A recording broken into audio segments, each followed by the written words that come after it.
দর্শক, ব্যাচেলার বন্ধুদের জন্য আমি এখন নিয়ে আসছি ডিম আলুর ঝোল দিয়ে একটি রেসিপি তৈরি করব। তবে এখন শুরুতে আমি জালটা একটু বেরিয়ে দিব।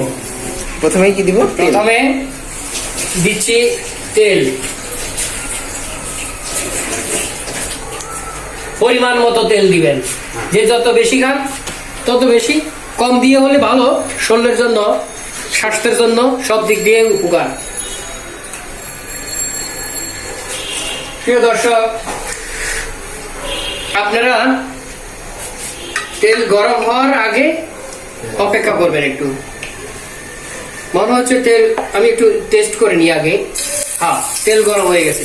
তারপর পেঁয়াজ কুচি দিয়ে দিবেন। পেঁয়াজ কুচি দিয়ে একটু ভাজবেন।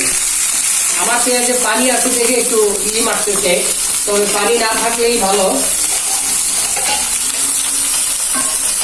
প্রিয় দর্শক, দেখতেছেন পেঁয়াজের পানি ছিল বিদায় একটু তেল মারতেছে গায়ে। তবে জালটা পেঁয়াজ সময় জাল একটু কমাই দিতে হয়। প্রিয় দর্শক,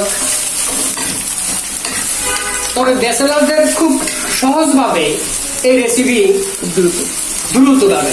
যারা অফিস করে, লেখাপড়া শেষ করে এসে রান্না বান্না করতে হয়, তাদের জন্য অনেক সময় না খেয়ে ঘুমিয়ে থাকে রান্না বান্নার ভয়ে। তো সেই সংযোগ আর নাই আপনাদের। ব্যাচেলারদের জন্য আমি সহজ রেসিপি নিয়ে আসছি ডিম দিয়ে আলুর ঝোল।